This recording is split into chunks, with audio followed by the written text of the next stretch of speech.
Halo, assalamualaikum warahmatullahi wabarakatuh, sahabat DPB. Kembali lagi bersama channel yang mengupas tentang sains dan Al-Quran, serta menceritakan kisah-kisah Islam agar kita semakin menjadi pribadi yang bertakwa dan beriman kepada Allah Subhanahu wa Ta'ala. Kehidupan manusia merupakan perjalanan panjang, melelahkan, penuh liku-liku, dan melalui tahapan demi tahapan. Berawal dari alam arwah, alam rahim, alam dunia, alam barzah, sampai pada alam akhirat yang berujung pada tempat persinggahan terakhir bagi manusia, surga atau neraka. Al-Quran dan Sunnah telah menceritakan setiap fase dari perjalanan panjang manusia.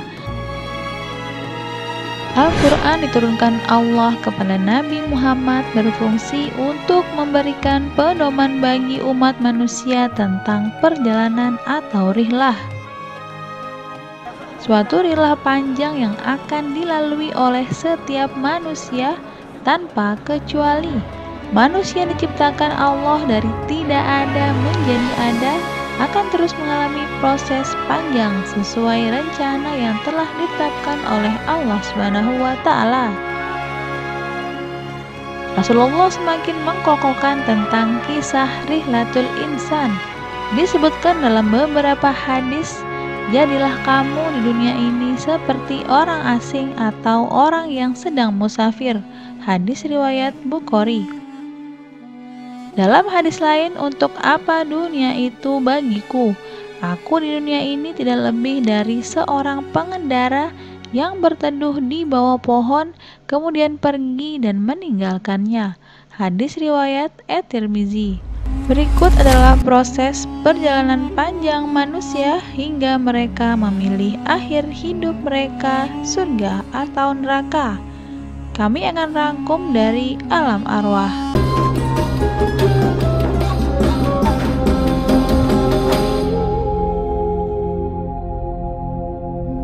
Manusia merupakan makhluk terakhir yang diciptakan Allah Subhanahu wa Ta'ala setelah sebelumnya Allah telah menciptakan makhluk lain seperti malaikat, jin, bumi, langit, dan seisinya.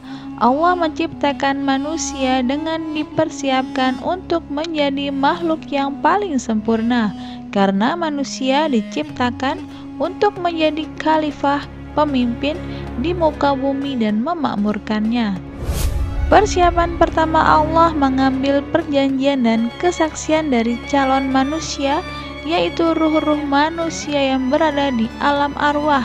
Allah mengambil sumpah kepada mereka sebagaimana disebutkan dalam Al-Quran, dan ingatlah ketika Tuhanmu mengeluarkan keturunan anak-anak Adam dari sulbi, dan Allah mengambil kesaksian terhadap jiwa mereka seraya berfirman, bukankah aku ini Tuhanmu? Mereka menjawab, betul, engkau Tuhan kami.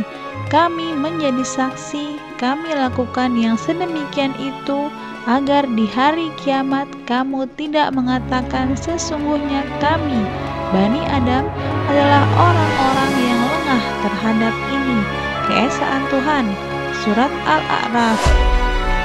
Dengan kesaksian dan perjanjian ini, maka seluruh manusia lahir ke dunia sudah memiliki nilai, yaitu nilai fitrah, beriman kepada Allah dan agama yang lurus.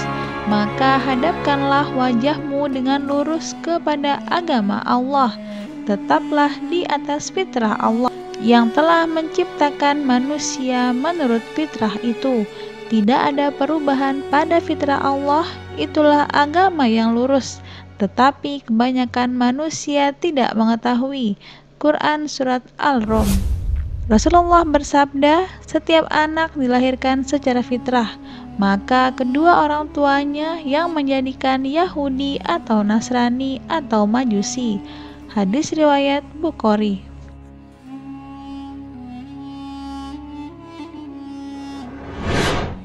Alam rahim.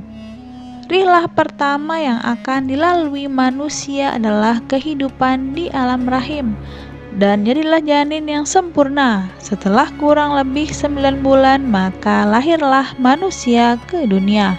Allah berfirman, Hai manusia, jika kamu dalam keraguan tentang kebangkitan dari kubur, maka ketahuilah sesungguhnya kami telah menjadikan kamu dari tanah, kemudian dari setetes mani, kemudian dari segumpal darah, kemudian dari segumpal daging yang sempurna kejadiannya dan yang tidak sempurna, agar kami jelaskan kepada kamu dan kami tetapkan dalam rahim apa yang kami kehendaki sampai waktu yang sudah ditentukan.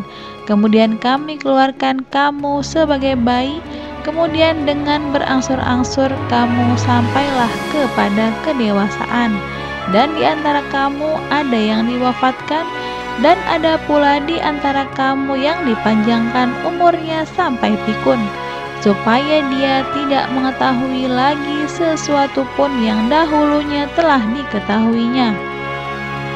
Dan kamu lihat bumi ini kering, kemudian apabila telah kami turunkan air di atasnya, hiduplah bumi itu dan suburlah, dan menumbuhkan berbagai macam tumbuh-tumbuhan yang indah. Quran Surat Al-Hajj.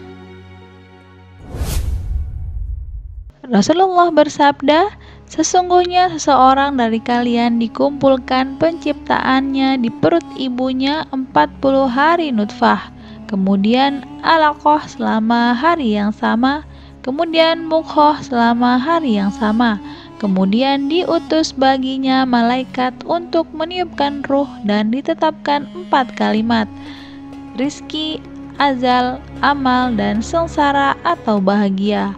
Hadis riwayat Bukhari dan Muslim. Alam dunia. Di dunia, perjalanan manusia melalui proses panjang, dari mulai bayi yang hanya minum susu, lalu tumbuh menjadi anak-anak, remaja, dan balik, selanjutnya menjadi dewasa, tua, dan diakhiri dengan meninggal. Kematian akan datang kapan saja menjemput manusia dan tidak mengenal usia. Sebagian meninggal saat masih bayi, sebagian lagi saat anak-anak, dan sebagian lagi ketika sudah remaja atau saat pikun. Di dunia inilah manusia bersama dengan jin mendapatkan taklif atau tugas dari Allah, yaitu ibadah. Dan dalam menjalani taklif di dunia, manusia dibatasi oleh 4 dimensi. Dimensi tempat, yaitu bumi sebagai tempat beribadah. Dimensi waktu, yaitu umur sebagai sebuah kesempatan atau target waktu beribadah, sebagai dimensi potensi diri sebagai modal dalam beribadah. Dan dimensi pedoman hidup, yaitu ajaran Islam yang menjadi landasan amal.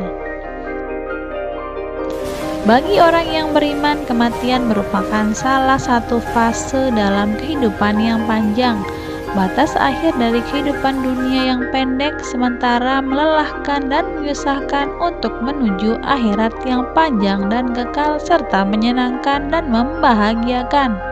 Di surga penuh dengan kenikmatan yang belum pernah dilihat oleh mata, didengarkan oleh telinga, dan belum terlintas oleh pikiran manusia. Sementara bagi orang yang kafir, berupaya menghindar dari kematian dan ingin hidup di dunia 1000 tahun lagi, tetapi sikap itu adalah sia-sia, karena kematian pasti datang, menjumpainya suka atau tidak suka. Dunia dengan segala kesenangan merupakan tempat ujian bagi manusia. Apakah yang dimakan, dipakai, dan dinikmati sesuai dengan aturan Allah atau menyimpang dari ajarannya? Alam akhirat atau hari akhir. Dan rilah berikutnya adalah kehidupan di hari akhir dengan segala rinciannya. Kehidupan hari akhir didahului dengan terjadinya kiamat, berupa kerusakan total seluruh alam semesta. Peristiwa setelah kiamat adalah mahsyar, yaitu seluruh manusia dari mulai Nabi Adam alaihissalam sampai manusia terakhir dikumpulkan dalam satu tempat. Di sana manusia dikumpulkan dalam keadaan tidak beralas kaki, telanjang dan belum dihitan. Saat itu matahari sangat dekat, jaraknya sekitar 1 mil, sehingga mengalirkan keringat dari tubuh manusia sesuai dengan amalnya.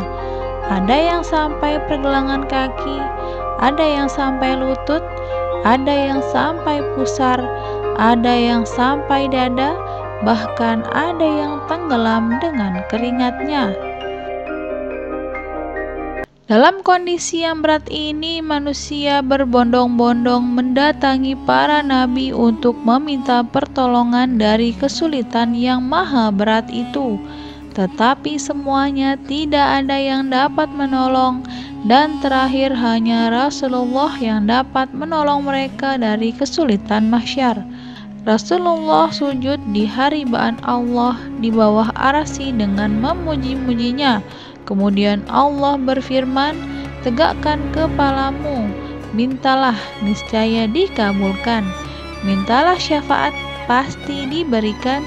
Kemudian Rasulullah mengangkat kepalanya dan berkata, "Ya Rob, umatku," dan dikabulkanlah pertolongan tersebut, dan selesailah mahsyar untuk kemudian melalui proses berikutnya. Bagaimanakah proses hisab atau perhitungan amal dan mizan atau timbangan amal bagi manusia? Akan kita saksikan pada video DPB selanjutnya. Terima kasih.